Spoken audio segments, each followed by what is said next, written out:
장마전선의 영향으로 이 시각 현재 남부지방에 약한 비가 내리고 있습니다.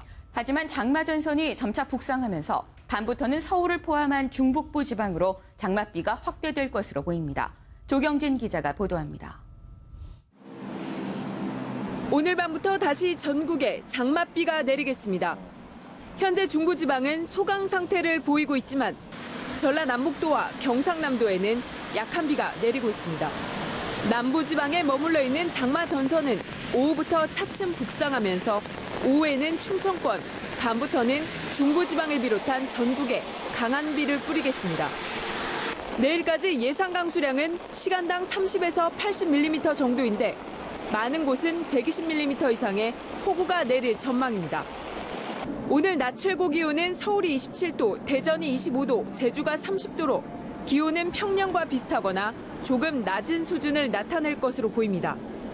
기상청은 내일까지 전 해상에 돌풍과 함께 천둥, 번개, 그리고 안개가 짙게 끼는 곳이 있어 항해나 조업을 하는 선박의 주의를 당부했습니다. 또한 본격적인 장마철에 접어들면서 지반이 약화된 곳이 많아 산사태나 축대 붕괴 등 비 피해가 없도록 철저한 대비가 필요하다고 강조했습니다.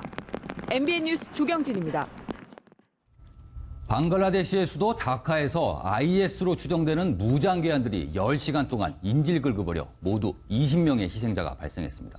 당초 한국인 피해가 있는 걸로 알려졌지만 확인 결과 우리 국민 피해는 없다고 외교부가 밝혔습니다. 한민용 기자입니다. 이번 인질 테러와 관련해 우리 국민 피해는 없는 것으로 확인됐습니다. 주요 외신들이 테러 희생자 가운데 한국인이 포함됐다는 소식을 전하면서 한때 긴장감이 돌기도 했지만 외교부는 방글라데시 정부 당국에 확인한 결과 우리 국민 피해는 없는 것으로 최종 확인됐다고 밝혔습니다. 방글라데시 당국이 밝힌 이번 인질 테러의 희생자는 모두 20명. 이탈리아인 9명, 일본인 7명, 미국인 1명, 인도인 1명, 방글라데시인 2명인 것으로 알려졌습니다.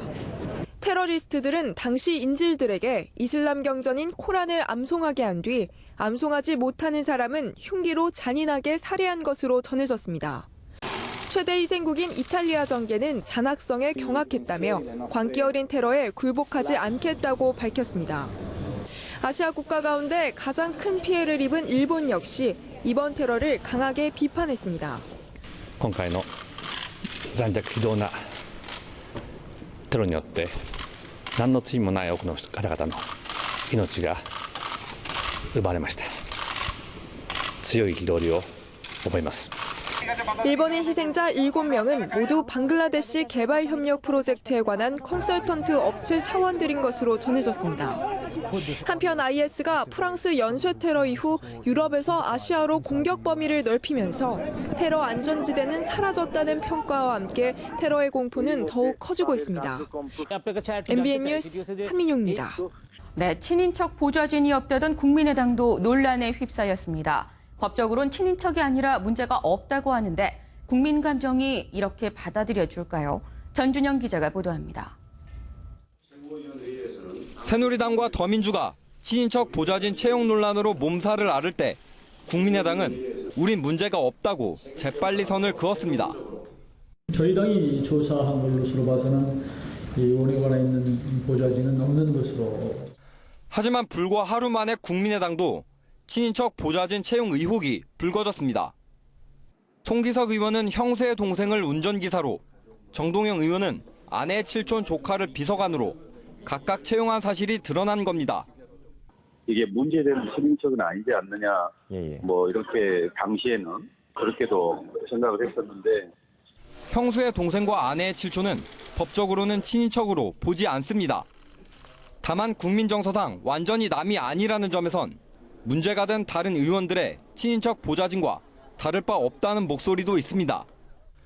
논란이 커지자 국민의당은 논평을 통해 국민의 요구와 정서가 법을 초월하고 있는 상황이라며 감성적 접근보다 제도적 대책이 마련돼야 한다고 밝혔습니다. 하지만 정확한 조사도 없이 친인척 보좌진 채용이 없다고 섣불리 발표해 오히려 논란을 만들었다는 지적이 나오고 있습니다. MBN 뉴스 전준영입니다.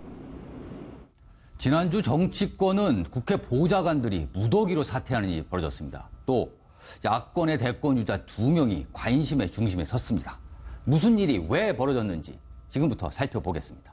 네, 오늘 함께해 주실 두 분 나오셨습니다. 박성규 전 청와대 대변인 그리고 오영식 전 더불어민주당 국회의원 모셨습니다. 안녕하세요. 네, 안녕하세요. 네. 자, 정치 이슈 역시 판넬을 보면서 궁금증을 풀어가는 방식으로 진행하겠습니다. 자, 김은미 앵커 첫 번째 판넬 소개해 주시죠. 네, 먼저 이 판넬 보시겠습니다. 일보 전진을 위한 육보 후퇴 보면 지금 안철수 국민의당 전 대표죠. 안 대표, 그러니까 지금은 엄밀히 말하면 대표라고 볼 수 없고 전 대표라고 해야 될 것 같은데요. 국민의당 리베이트 사건의 책임을 지고 사퇴했습니다. 대표직을. 그러다 보니까 지난 서울시장 선거 때서부터 뭐 후보를 양보하고 대선 후보 양보하고 쭉 가서 이번이 벌써 6번째. 그래서 안철수 대표 맨날 철수만 하고 언제 안철수 할 거냐라는 얘기까지 나오는데요. 오 전 의원님. 네. 일단 이번에 판단, 그러니까 국민의당 리베이트 사건에 책임을 지고 물러난다. 대표직을 내려놓겠다라고 한 이번 판단. 올바른 판단으로 보시나요?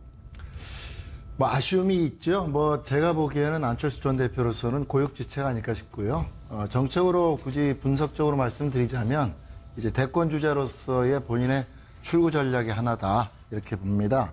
지금 현재 이 리베이트 의혹과 관련되어서 계속 이 상황을 더 끌고 가면 당이나 안철수 전 대표나 공멸할 수 있다는 위기감이 있었을 것이고요.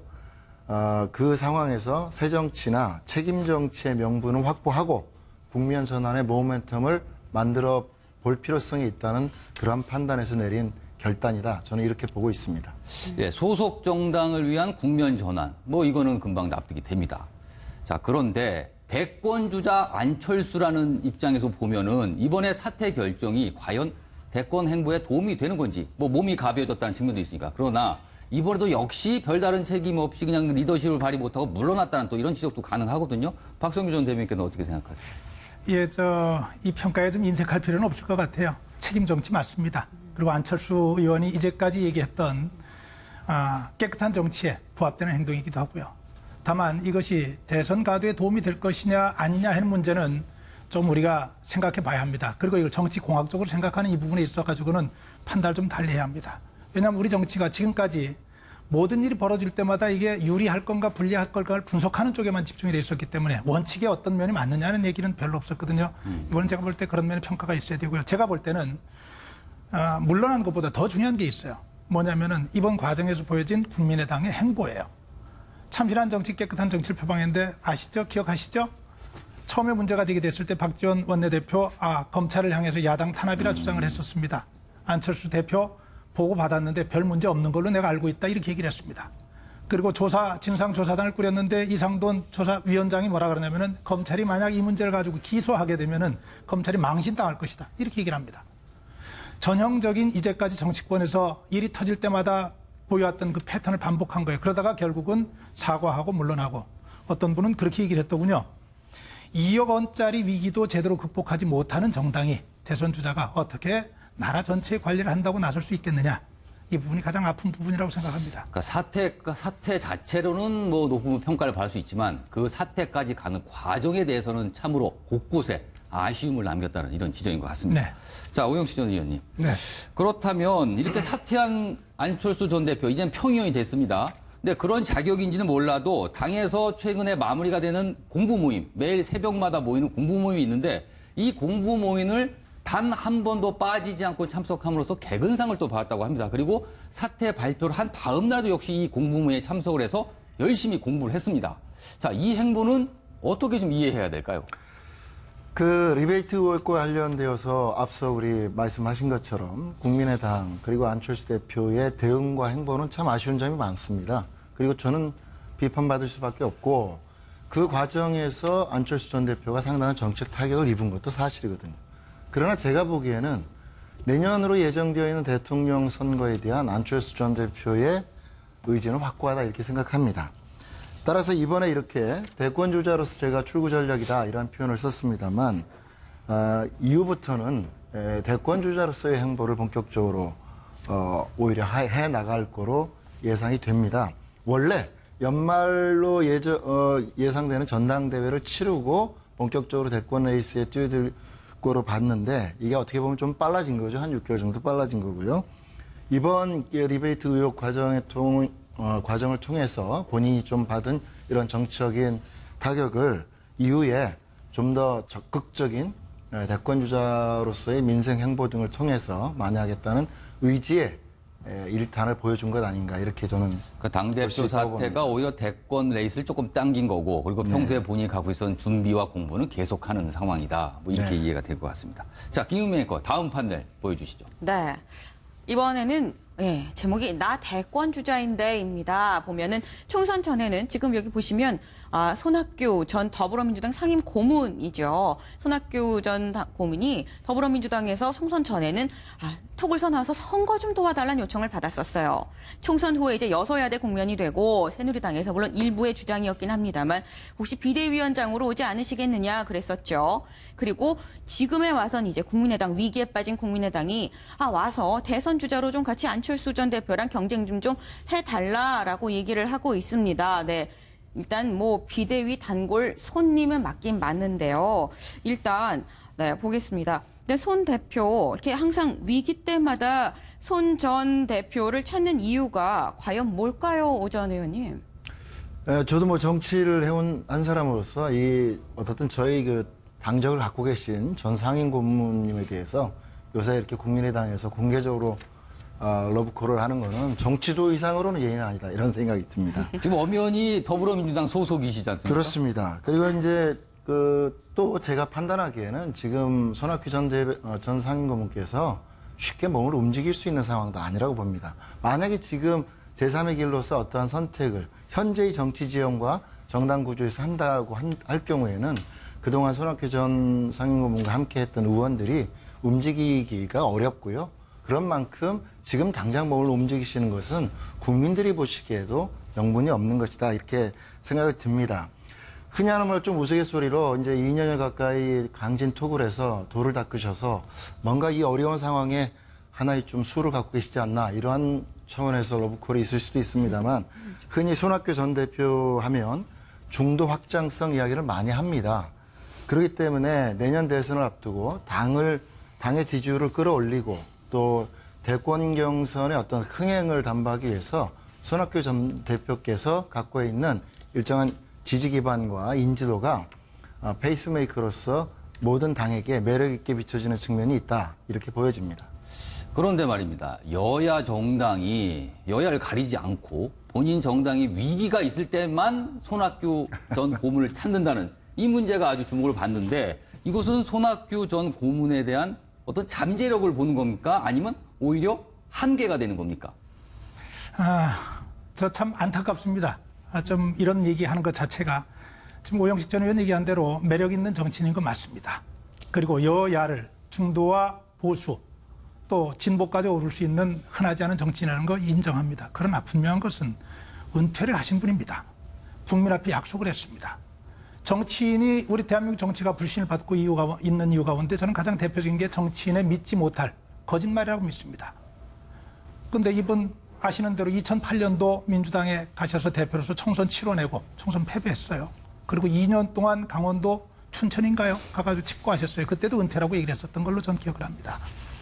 지난 2014년 10월 보궐선거에서 낙선한 뒤 이제 정말로 떠나겠다 하고 약속했던 분입니다. 정치 안 하겠다고 했어요. 그런데 제가 보기에는 안타깝게도 이분은 정치 은퇴를 한 번도 하신 적이 없어요. 은퇴했다면 강진의 토굴에 가 계실 이유가 없죠. 이거야말로 저는 대한민국 정치의 현재 수준을 보여주는 안타까움이라고 생각합니다. 새로운 분 찾아야죠. 새로운 분 키워야죠. 새로운 분들이 나와서 새로운 역사를 또 맡게 해야 되는데 끊임없이 바라보고 은퇴한 사람 불러내려고 하고 적어도 제가 보기에는 지금은 언론에도 정치권에도 이분의 은퇴 선언은 이제 의미 없는 얘기가 돼버렸습니다. 이런 건 나무래이죠. 나무래이죠. 그럼 국민과의 약속은 뭔데요? 국민의 어떤 정치인을 어떻게 믿고 하는데 저는 이제 대한민국에 필요한 정치인들 여러 가지 자질이 있겠지만 저는 첫 번째 정직함이라고 믿습니다. 국민에게 거짓말하지 않는 국민이 믿을 수 있는 그런 면에서 이번에 손학규 대표를 이렇게 자꾸 불러내려고 하는 움직임에 대해서는 전 서운함이 있고요. 하나만 더 말씀드릴게요. 아까 말씀 못 드려서 이분의 계산 그럼에도 불구하고 제가 생각하면 머릿속이 좀 복잡할 거예요. 왜냐하면은 아마도 새누리당이 압승을 하고 민주당이 좀 패배하고 국민의당이 좀 그냥 그저 그랬다면은 이분이 등장하기가 굉장히 쉬웠을 거예요. 그런데 그런 상황들이 본인이 그렸던 상황하고 안 맞게 지금 흘러가고 있어요. 굉장히 복잡할 텐데 복잡하지만은 제 개인적인 생각으로는 약속이 지켜지는 모습을 보이면서 그리고 대한민국 전체 나라의 미래를 걱정하고 생각하는 어른으로 한번 약속을 지켜주는 모습을 보는 것도 괜찮지 않는가 하는 생각합니다. 네. 자, 여러 가지 논란이 있지만 손학규 전 고문의 행보 여전히 정치권에서는 관심입니다. 자, 다음 이야기로 넘어가 보겠는데요. 저희가 이 주제를 친인척 판도라의 상자 열렸다 이렇게 한번 잡아봤습니다. 국회의원 친인척 보좌관 채용, 이른바 패밀리 채용입니다. 지난주 아주 떠들썩했습니다. 뭐 소리 소문 없이 사라지는 보좌관이 무려 30명을 넘었다는 얘기까지 나오고 있는데 두 분은 서영교 의원 파문 이후 국회를 떠난 보좌관들이 이렇게 늘고 있는 이 현상, 이것을 어떻게 생각하는지 한번 물어보겠습니다. 먼저 오영식 전 의원 대답해 주시죠. 어떻든 지난주를 덮었던 이런 국회에서의 소위 친인척 가족 채용, 참으로 국민들께 송구스럽고 또 민망한 일입니다. 우리 정치 문화나 관행이라는 이름으로 그동안 이렇게 자연스럽게 그리고 너무 쉽게 이루어져 왔던 어떤 갑질 내지는 국회의원들의 특권적 행태, 이런 부분에 대한 국민적 비판 그리고 책임, 이번 기회에 확실히 물을 건 묻고 또 이번 사건을 계기로 해서 이러한 일들이 더 이상 반복되지 않도록 근본적인 변화를 위한 필요한 법적, 제도적 그리고 의원 개개인의 각오가 어느 때보다 더 필요한 때라고 생각을 합니다. 자, 지금 전직 의원으로서 대신 사과를 해준 느낌을 받았습니다. 자, 박성규 전 대변인. 네. 사실 이걸 좀 따져볼 문제가 분명히 있습니다. 사실은 30여 명이 넘는 보좌관이 사표를 내고 나갔습니다. 관련된 의원만 10여 명이 넘습니다. 그런데 유독이 서영교 더불어민주당 의원만 아주 문매를 맡고 있고 유일하게 징계 대상으로 올라가 있거든요. 자, 여야에 그렇게 많은 다른 일들도 비슷한 일들을 했는데 왜 유독 서영교 의원만 이렇게 문매를 맡고 있는 겁니까? 왜일까요? 가장 먼저 들통난 게 있을 거고, 두 번째로 그분이 이제까지 보였던 전혀 자신을 돌아보지 않고, 지난번 우리가 여기서 보였었잖아요. 본인은 정말로 당당한 것처럼 여러 사람을 질책하는데 본인의 모습을 돌보지 않았던 부분에 대한 문제제기 있을 수 있겠죠. 그런데 저는 좀 달리 봅니다. 억울해 하실 일은 아니라고 생각합니다. 왜 나만 갖고 그래, 이거 시종잡배들하는 얘기입니다. 자기가 했으면 자기 책임져야 합니다. 다만 비슷한 경우에 있는 다른 의원들에게도 합당한 책임이 물어져야 하는 것은 분명하다고 믿고요. 더 하나 중요한 것은 이번 기회에 여기에 대한 제도적인 대책이 반드시 만들어져야죠. 이거 마치 이제야 알았다는 듯 호들갑스럽게 나서는 정치권, 정말 보기 민망합니다. 제가 지난주 이 자리에서 서영교 의원 얘기 나왔어요. 그 얘기했습니다. 어찌 저것이 야당의 서영교 의원 문제만의 얘기겠습니까?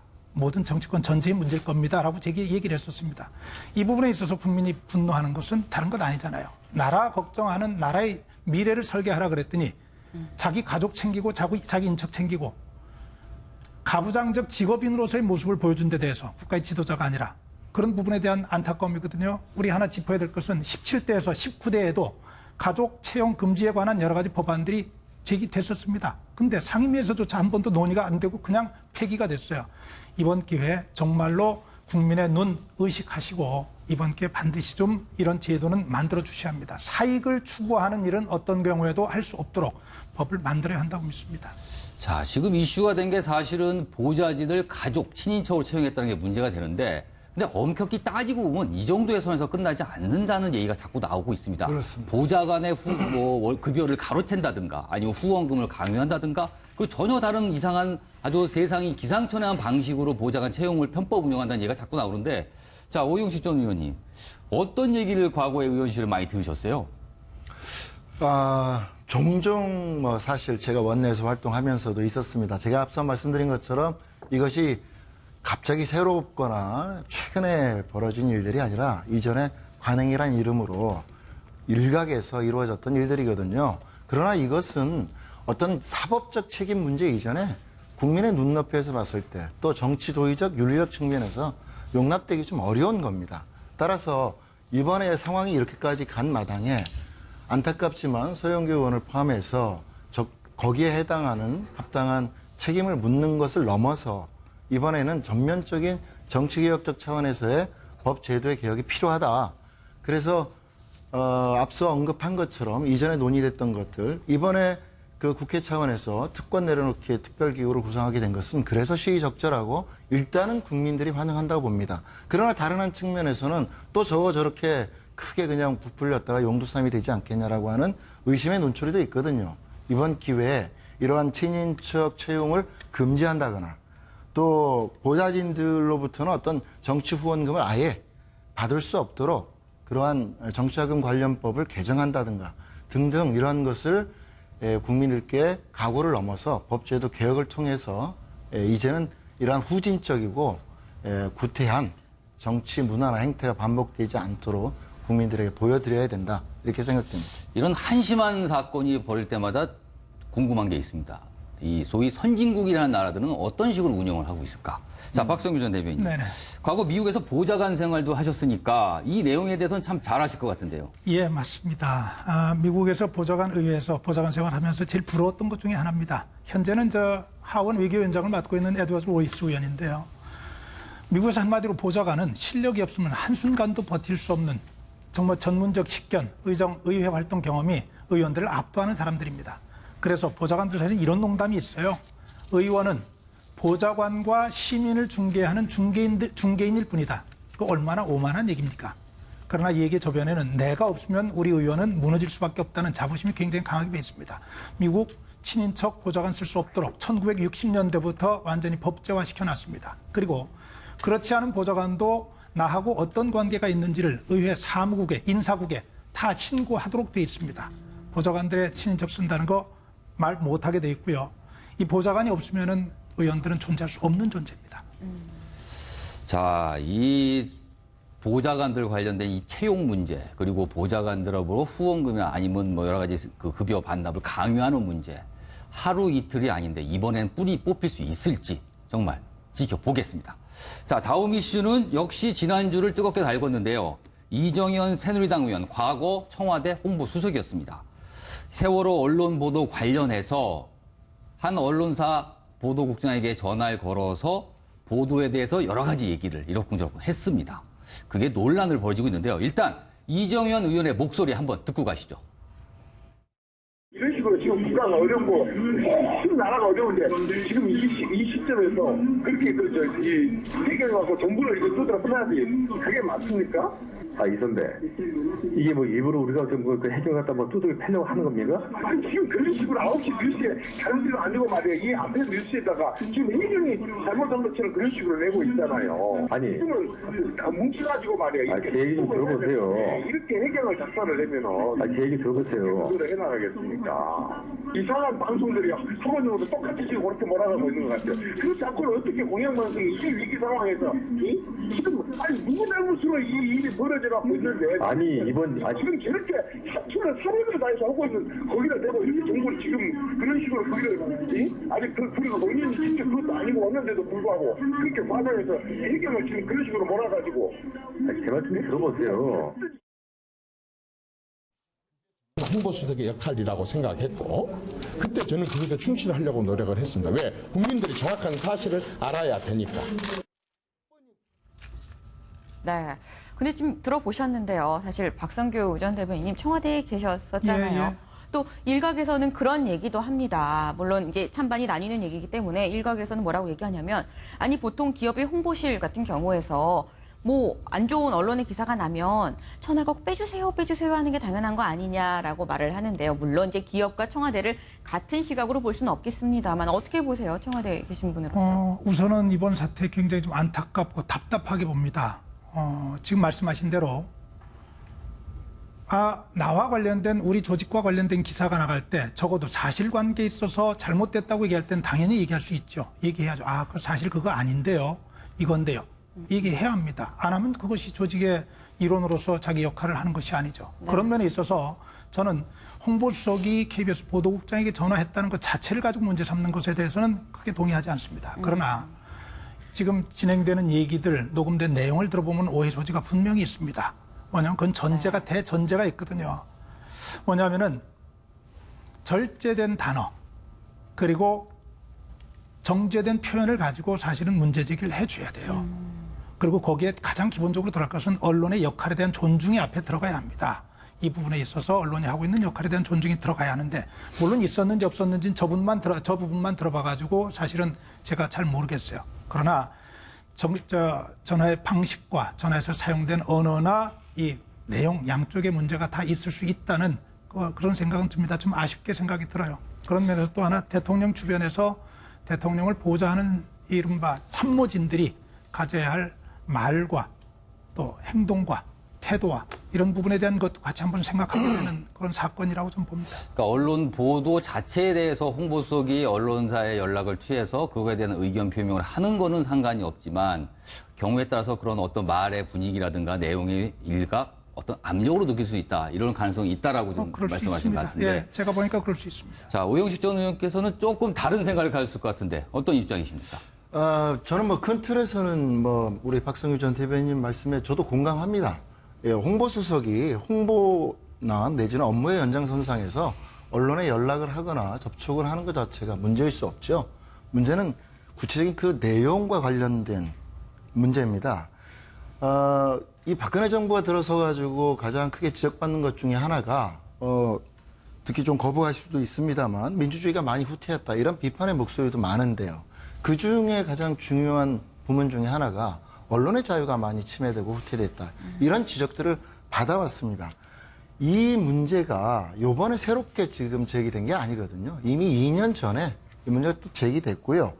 또 김슈건 전 KBS 보도국장을 통해서 그 비망록의 내용들이 이렇게 공개되어 있는 부분들이 있는데 이 내용을 보면 비단 이 건뿐만 아니라 그 이전부터도 뭐 윤창중 전 청와대 대변인의 성추행 사건 보도를 축소라든가 국정원 댓글 사건과 관련된 보도를 하지 말아달라는 등등 사실관계나 입장을 언론에 피력함으로써 홍보의 협조를 요청하는 것과 사실관계를 바꿔달라든가 해서 쉽게 말하면 방송의 편성권이나 이런 독립성을 심각하게 침해하는 내용이라면 이거는 전혀 차원이 다른 문제가 되는 것이죠. 그래서 이것은 저희 국민들이나 특히 야당 입장에서 봤을 때 그냥 묵과할 수 없는 민주주의의 근간 그리고 언론의 자유가 심각하게 훼손될 수 있는 중대 사안이라고 보고요. 이 사안과 관련된 전후 사정과 진상 그리고 언론의 독립성을 훼손할 수 있는 이러한 그 행위들에 대한 국회 차원의 청문회를 통해서 밝힐 필요성이 있다는 주장을 저는 충분히 국민들도 공감해 주시리라 그렇게 생각을 하고 있습니다. 자, 두 분께 같은 질문을 드렸는데 약간 일반론적으로 말씀을 드리셨어요. 제가 한번 조금 더 구체적으로 질문을 드리겠습니다. 다른 걸 떠나서 지금 이정현 의원이 과거 홍보수석 시절에 그렇게 언론사 보도국장에 전한 내용 지금 잠깐 들으셨습니다. 이 내용은 언론 간섭으로 봐야 됩니까? 아니면 통상적인 업무로 봐야 됩니까? 자, 먼저 박성준 대변인께서 말씀해 주세요. 제가 조금 전에 말씀드렸어요. 오해 소지가 분명히 있을 수 있습니다. 조금 전에 우리 오영식 전 의원 편성권, 편집권의 문제를 말씀하셨는데 그렇게 오해될 소지 있습니다. 사실관계를 가지고. 그런데 그렇게 오해가 되게 된 그 요인 가운데 하나가 제가 보니까 이분이 너무 흥분하셨어요. 흥분하셔서 정말로 굉장히 강하게 말씀하시면서 정제된 단어가 나오지 않으면서 그래서 그런 부분이 있을 수 있지만 오영식 전 의원이 얘기한 것 가운데서 언론의 자유가 대한민국의 언론의 자유가 지금 굉장히 침해되고 있다고 하는 표현은 조금 좀 나중에 기회가 되면 얘기를 한번 더 다뤄보고 싶습니다. 왜냐하면 언론 지금 쓸 수 있는 기사 쓰고 싶은 기사 다 쓰거든요.